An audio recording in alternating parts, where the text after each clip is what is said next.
Anda kembali di Sindo Malam bersama saya Aya Nufus. Pemirsa, Gubernur dan Wakil Gubernur terpilih Pramono Anung dan Rano Karno berjanji akan menyelesaikan permasalahan krusial ibu kota dalam 100 hari pemerintahannya. Sementara itu masalah banjir dan kemacetan yang seolah sudah menjadi wajah ibu kota saat ini masih akan menjadi PR besar pemerintahan Pramono Rano. Gubernur dan Wakil Gubernur Jakarta terpilih Pramono Anung dan Rano Karno berkomitmen untuk menyelesaikan berbagai permasalahan utama Jakarta dalam 100 hari pertama masa kerja mereka. Janji ini disampaikan oleh Pramono dalam sambutannya pada acara rapat pleno terbuka penetapan Gubernur dan Wakil Gubernur Jakarta Pilkada 2024 Kamis kemarin. Saya dan Bang Dul sudah berbicara dari hati ke hati dalam 100 hari pertama. Kalau kami nanti dilantik, kami akan putar kembali ke tempat-tempat yang pada waktu itu kami hadir ketika sosialisasi. Membereskan persoalan-persoalan lapangan, Kampung Bayam, Tanah Merah, Kartu Jakarta Pintar, Jakarta Sehat, Lansia, dan sebagainya. Saya yakin ini juga menjadi spirit pasangan nomor 1 maupun nomor 2 untuk diselesaikan. Dan itu juga menjadi spirit kami untuk menyelesaikan.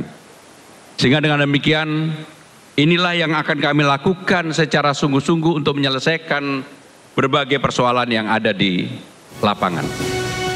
Selain menuntaskan isu-isu krusial di lapangan seperti polemik Kampung Bayam, Tanah Merah, Kartu Jakarta Pintar, Jakarta Sehat hingga Lansia, Pramono juga menegaskan komitmennya untuk menjalankan pemerintahan yang transparan. Pramono pun memiliki ambisi untuk meningkatkan posisi Jakarta di jajaran kota global.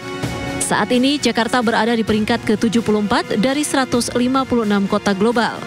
Di tengah janji 100 hari Pramono untuk menyelesaikan berbagai masalah krusial di ibu kota, masalah banjir juga masih menjadi PR besar pemerintahan Jakarta dari masa ke masa. Berbagai upaya telah dilakukan oleh pemerintahan Jakarta sebelumnya. Namun nyatanya banjir masih saja menghantui warga ibu kota.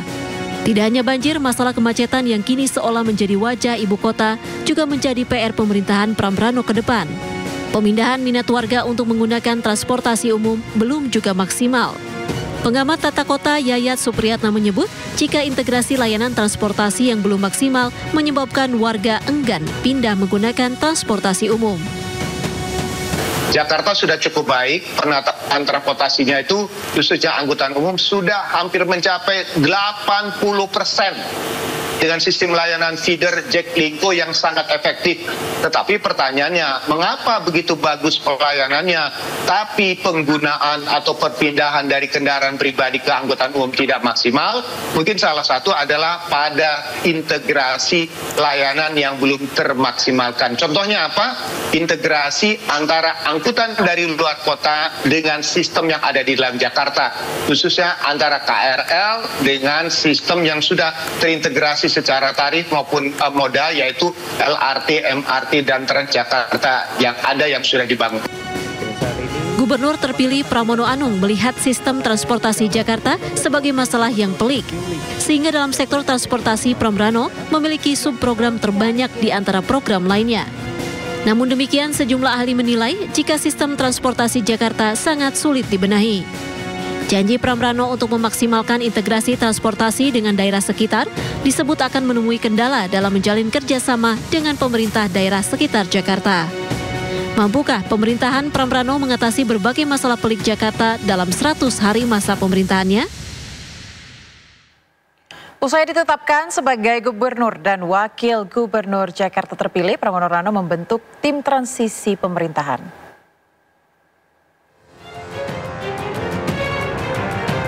Pramono Anung menyebutkan akan membentuk tim transisi.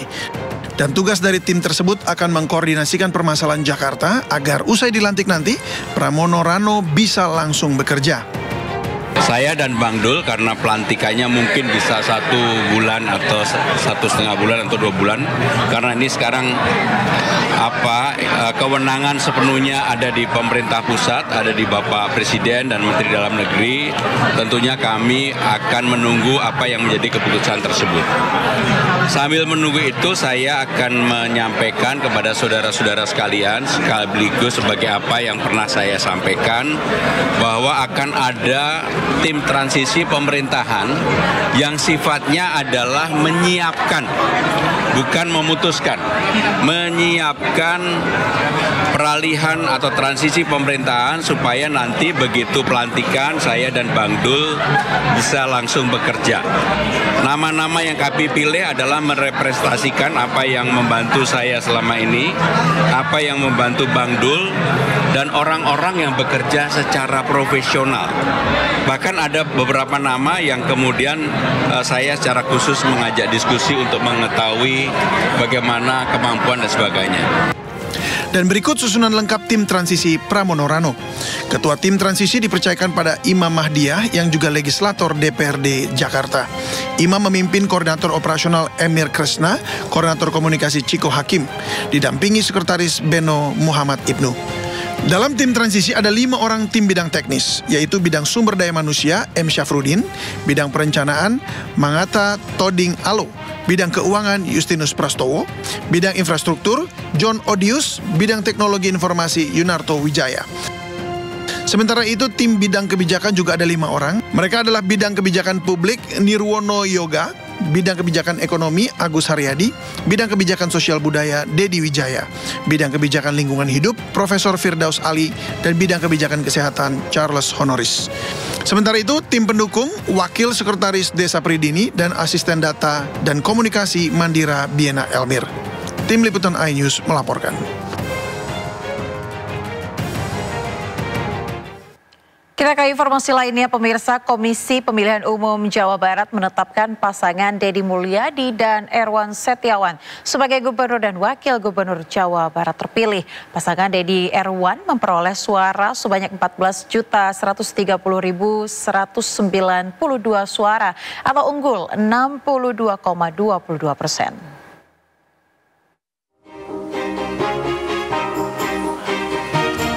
Setelah memenangkan Pilkada Jawa Barat, Komisi Pemilihan Umum menetapkan pasangan Deddy Mulyadi dan Erwan Setiawan sebagai Gubernur Jawa Barat periode 2025-2030. Penetapan ini dihadiri langsung oleh Gubernur terpilih Deddy Mulyadi dan Erwan Setiawan. Penetapan tersebut sesuai dengan ketentuan pasal 57 ayat 1 Peraturan Komisi Pemilihan Umum nomor 18 tahun 2024 tentang rekapitulasi hasil perhitungan perolehan suara dan penetapan hasil pemilihan gubernur dan wakil gubernur. Di samping itu, dalam Pilkada Jawa Barat kemarin, pasangan Deddy Mulyadi dan Erwan Setiawan memperoleh 14.130.192 suara atau unggul 62,22%. KPU Jawa Barat pun masih menunggu arahan dari Kementerian Dalam Negeri untuk pelantikan Gubernur Jawa Barat terpilih. Kalau pelantikan sih kewenangannya ada di Peraturan Presiden nomor 80 tahun 2024. Masih tanggal 7 Februari 2024, belum ada perubahan. Sementara itu, Gubernur Jawa Barat terpilih Deddy Mulyadi menyampaikan pihaknya ingin segera melaksanakan tugas-tugasnya selaku gubernur, namun masih harus menunggu hari pelantikan. Kita ingin segera melaksanakan tugas-tugas ini dengan cepat, karena saya biasa bekerja dengan cepat, sehingga seluruh kecepatan itu kan tergantung pada penetapan kapan dilakukan pelantikan. Dan kita masih menunggu ya, pelantikannya akan dilaksanakan kapan, apakah akan dipisah yang tidak digugat ke MK lebih dulu, atau digabung menunggu seluruh gugatan itu selesai. Nah, itu kita serahkan sepenuhnya kepada pemerintah. Setelah penetapan ini, pelantikan akan dilaksanakan rencananya pada tanggal 7 Februari 2025 mendatang. Dari Bandung, Jawa Barat, Ervan David, iNews melaporkan.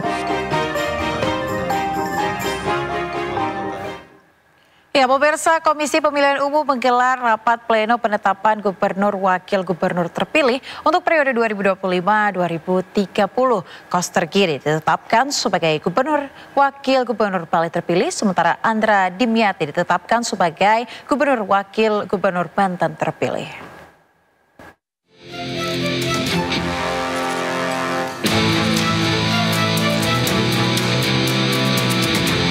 Komisi Pemilihan Umum Bali menetapkan Wayan Koster dan Inyoman Giri Prasta sebagai gubernur dan wakil gubernur Bali terpilih periode 2025 hingga 2030. Pasangan nomor urut 2 ini ditetapkan sebagai pemenang pemilihan gubernur Bali 2024 melalui rapat pleno yang digelar Kamis pagi. Koster Giri memperoleh 61,46% suara dari total perolehan suara sah, atau sebanyak 1.413.604 suara. Sementara Komisi Pemilihan Umum Provinsi Banten resmi menetapkan pasangan Andra Soni Ahmad Dimyati Natakusuma sebagai gubernur dan wakil gubernur Banten terpilih periode 2025-2030. Penetapan dilakukan melalui rapat pleno terbuka di Aula Kantor KPU Banten, Cipocok Jaya, Kota Serang, Kamis siang. Pasangan Andra Dimyati dinyatakan sebagai pemenang Pilgub Banten 2024 dengan perolehan suara 3.102.501 suara atau 55,88% dari total suara sah. Selanjutnya KPU Provinsi Banten akan menyampaikan surat pengusulan pengesahan pengangkatan pasangan calon terpilih ke DPRD Banten. Tim Liputan iNews melaporkan. Provinsi Banten. Program makan bergizi gratis pemirsa tidak hanya menyasar jutaan pelajar, tapi juga para balita, ibu hamil dan menyusui. Di Posyandu Anjelir 1 Jakarta Timur, puluhan balita, ibu hamil dan menyusui menerima menu makan bergizi gratis yang disediakan pemerintah.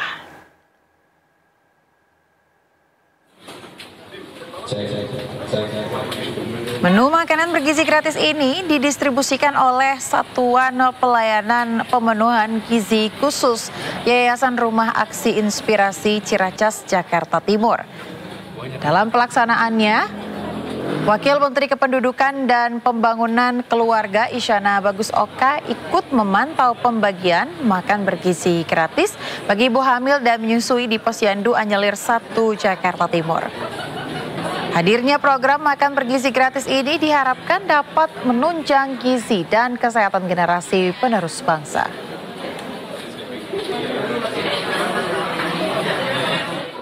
Hari ini kita lanjutkan lagi ke sasaran yang lain, yakni ibu hamil, ibu menyusui, dan anak-anak usia prasekolah. Dan ini tentunya merupakan kelanjutan dari program hasil reaksi cepat Presiden Prabowo Subianto, Wakil Presiden Gibran Rakabuming Raka, yang merupakan salah satu cara untuk mewujudkan Astacita keempat, yakni pembangunan sumber daya manusia yang unggul untuk mencapai generasi emas di tahun 2045 mendatang. Dan salah satu kenapa ibu hamil, ibu menyusui, dan anak-anak usia prasekolah menjadi sasaran dari program makan bergizi gratis ini, salah satunya adalah untuk pencegahan stunting. Karena kita ketahui pencegahan stunting itu akan efektif untuk dilakukan pada saat 1000 hari pertama kehidupan. Dan 1000 hari pertama kehidupan itu ya dimulai pada saat, bukan pada saat bayi dilahirkan, tapi justru sudah dimulai pada saat ibu mulai mengandung, dan nantinya dilanjutkan pada saat bayi sebelum usia 6 bulan kan belum makan ya, masih ASI eksklusif. Berarti ibu menyusuinya juga masih mendapatkan asupan makan bergizi gratis, dan nantinya juga dilanjutkan ke anak-anak usia prasekolah itu. Pemirsa, Presiden Republik Indonesia Prabowo Subianto bertemu dengan Perdana Menteri PM Malaysia Datuk Seri Anwar Ibrahim di Kuala Lumpur, Malaysia. Pertemuan ini untuk mempererat hubungan bilateral kedua negara di berbagai bidang. Pertemuan 1,5 jam secara tertutup ini membawa Presiden Prabowo bersama PM Anwar untuk bertukar pikiran terkait berbagai isu strategis dan kerjasama kedua negara di masa mendatang. Kunjungan pribadi Prabowo, kunjungan persahabatan antara Indonesia dan Malaysia memperkuat upaya kedua negara untuk terus mempererat hubungan bilateral di berbagai sektor.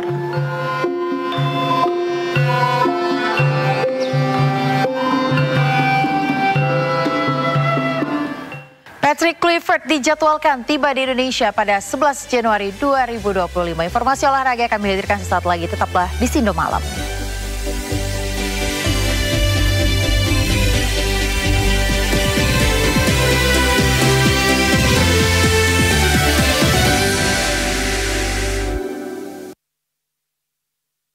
Bundesliga di Krejcikau hadapi keganasan tim Serigala. So important for these balls. Simakan. Big fight to the delight home, and that changes the. Obviously, we have to speak about the goalkeeper. He does need to come here. PSG Hoffenheim versus Wolfsburg. Sabtu 11 Januari pukul 9:30 live di Sindo News TV. Ada namanya BPI, ada mudarabahnya atau ada masyarakatnya. Kekurangannya daripada seharusnya harus dibayar, dibantu lagi oleh BPKH. Pertumbuhan ekonomi kita boleh bersyukurlah. Bagaimana mungkin negara yang sangat kaya dengan etnik ini kok bisa kompak, bersatu dan rukun. Walaupun kita berbeda agama, walaupun berbeda etnik, bahkan sekarang ini membuat lorong silaturahim.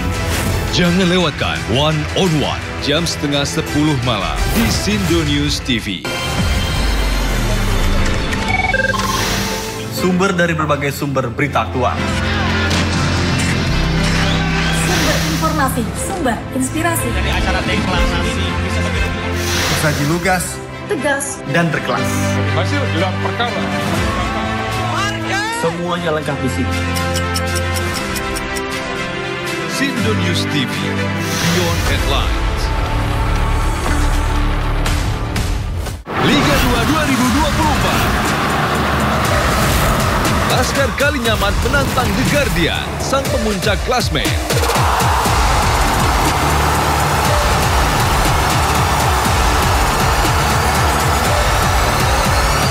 Bayangkara Presisi FC versus Persijap Jepara. Sabtu 11 Januari pukul 3 sore live di Sindo News TV. Halo sedulur-sedulurku kabeh.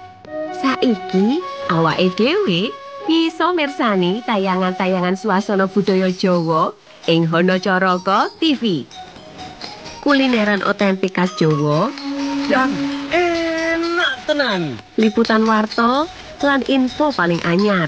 Pawartos Jawi. Tembang-tembang Jawa sing paling digandrungi. Kita jogeti bareng. Konco ngaso.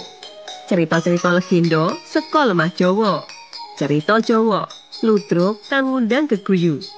Ketoprak humor, sisi dagelan kang tansah gawe guyu kepingkel-pingkel. Dagelan ujuk Klaten. Simba pancen paling nyentrik, kepengene tetep ketok gaul lan kece. Dagelan Mbah Minto lan wayang kulit. Kabeh bisa mbok nikmati ing Hanacaraka TV.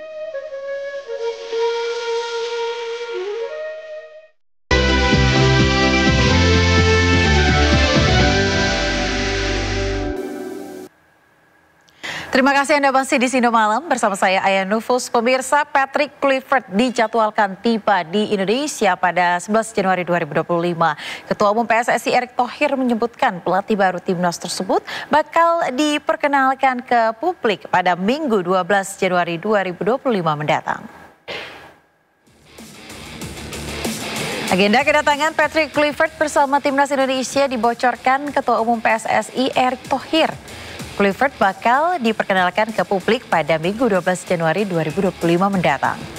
Setelah diperkenalkan kepada publik, Kluivert akan bertemu sejumlah punggawa Garuda di atas meja makan, di mana para pemain dipersilakan menyampaikan aspirasi mereka kepada sang pelatih baru.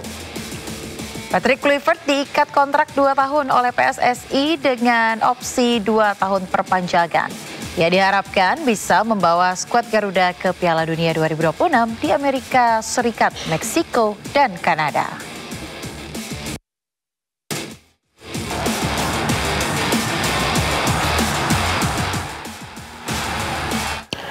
Ya, pemirsa, PSSI resmi memperkenalkan Patrick Kluivert sebagai pelatih baru timnas Indonesia, menggeser pelatih sebelumnya Sintayong. Namun seperti apa rekam jejak dari mantan bintang sepak bola Belanda ini? Berikut informasinya.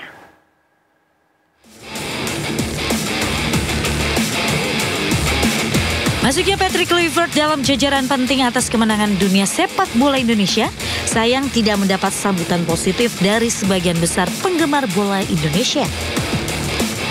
Melihat respon negatif dari penggemar bola Indonesia yang fanatik membuat Patrick Kluivert harus mengunci akun sosial media Instagramnya selang beberapa jam dari pengumuman dari PSSI.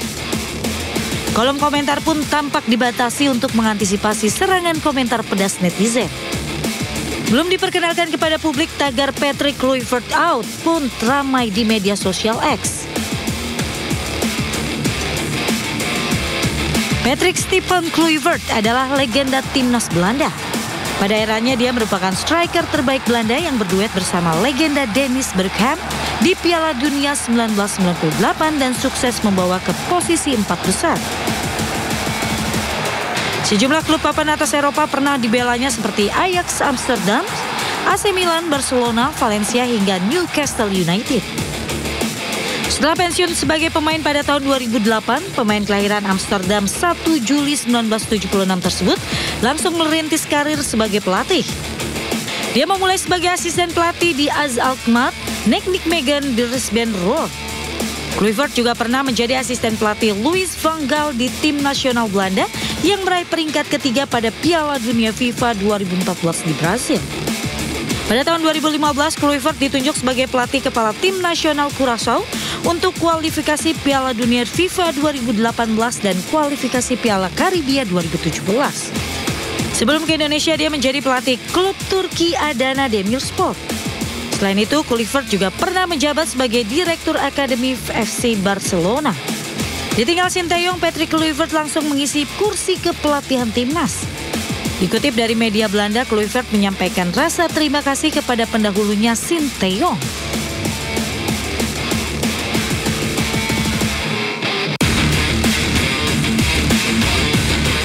Pelatih timnas Indonesia Patrick Kluivert memberikan tanggapan kepada pakar transfer Eropa Fabrizio Romano setelah PSSI resmi mengumumkan dirinya sebagai bagian dari tim Garuda. PSSI sebelumnya telah resmi mengumumkan Kluivert sebagai pelatih baru timnas Indonesia menggantikan Sinteyong melalui unggahan video di Instagram yang turut dihubungkan dengan akun Kluivert dan timnas Indonesia. Everybody knows that Indonesia has a vibrant football culture and a deep passion for the game, and being a part of this big nation with such big aspirations is both a privilege and a significant responsibility for me. And of course I'm very driven to contribute to this team's progress and success, of course, and I'm looking forward to working with everybody and to accomplish our shared goals. Also, Patrick wanted to ask you your ambition, your mission as the head coach of Indonesia. What do you want to achieve with them? Well, the mission is, of course, to qualify ourselves for the World Cup next year. I think we have, the ability and the strength and the passion to go for it. We need the support of the whole country behind us, of course, and I think together we can achieve a lot of great things. Now we're in the process of putting everything together, but it's important to remember that a team is not just about coaches, players, or people around the team. We're talking about all supporters. They are a vital part of our journey. It has to be one mission, one team, and it's an honor to be part of it, of course. Warga Indonesia masih penasaran dengan keputusan PSSI memberhentikan Sinteyong. Ditambah lagi belum ada keterangan resmi dari mantan pelatih timnas Indonesia tersebut. Di tengah perdebatan besar ini, Sinteyong tetap mengobati kerinduan dengan warga Indonesia dengan membalas postingan dari akun Nova Aprianto. Pelatih asal Korea Selatan ini turut meminta maaf tidak bisa membawa timnas sampai akhir perjuangan di kualifikasi Piala Dunia 2026 zona Asia. Walaupun tidak memenuhi 4 aspek penting seperti komitmen, transparansi, sikap jelas, serta keterbukaan dari PSSI, atlet sepak bola Indonesia tetap berharap besar atas kemenangan yang membawa harum nama bangsa. Indonesia kini berada di posisi yang cukup aman untuk bisa mengunci tiket lolos ke Piala Dunia 2026. Dengan waktu yang sempit menuju putaran final kualifikasi Piala Dunia 2026, tantangan besar menanti Kluivert. Adaptasi, chemistry, dan hasil positif dalam 4 laga sisa akankah menjadi Patrick Kluivert sebagai Dewi Fortuna timnas selanjutnya? Tim Liputan News melaporkan. Kita ke informasi mancanegara, pemirsa. Kebakaran hutan yang melanda Los Angeles dan sekitarnya turut berdampak ke rumah mewah para artis Hollywood. Lewat media sosialnya, Mandy Moore dan Paris Hilton memperlihatkan kondisi aset mereka yang hangus terbakar.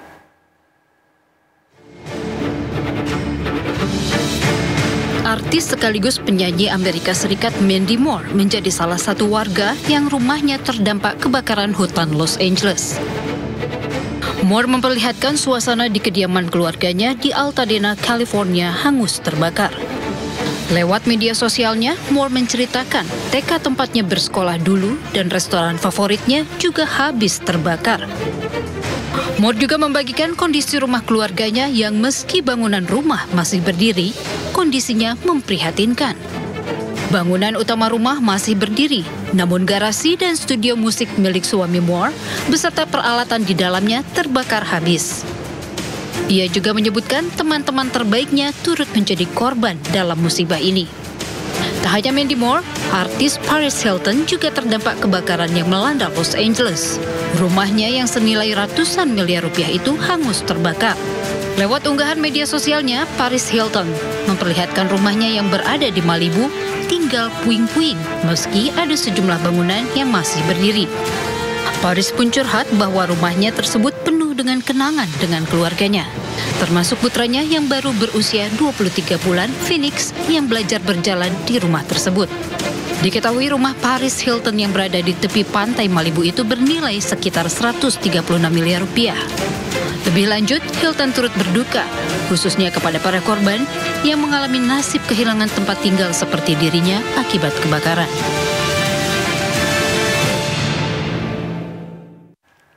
Pemirsa, 1 orang tewas dan 17 lainnya luka-luka akibat gajah mengamuk saat gelaran festival Putiyangadi di Kerala, India.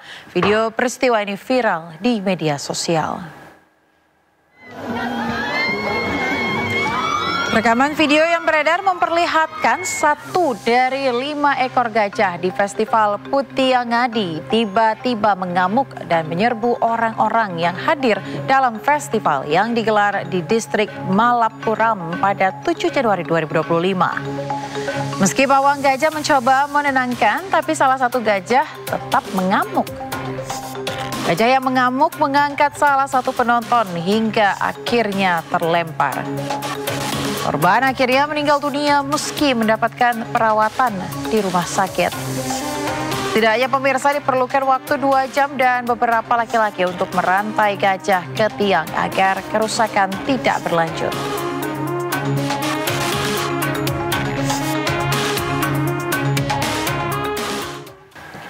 Pemirsa, informasi tadi sekaligus mengakhiri Sindo Malam hari ini. Anda bisa mendapatkan informasi terkini dan terbaru melalui portal yang menghadirkan berita daerah, berita nasional dan berita internasional di sindonews.com. Mari berbagi untuk masyarakat yang terdampak bencana di tanah air, pemirsa, melalui MNC Peduli dengan berdonasi pada rekening di bawah ini atau scan QR dengan aplikasi uang digital Anda. Saya Aya Nufus beserta seluruh kerabat kerja yang bertugas pamit undur diri. Terima kasih, selamat malam dan sampai jumpa.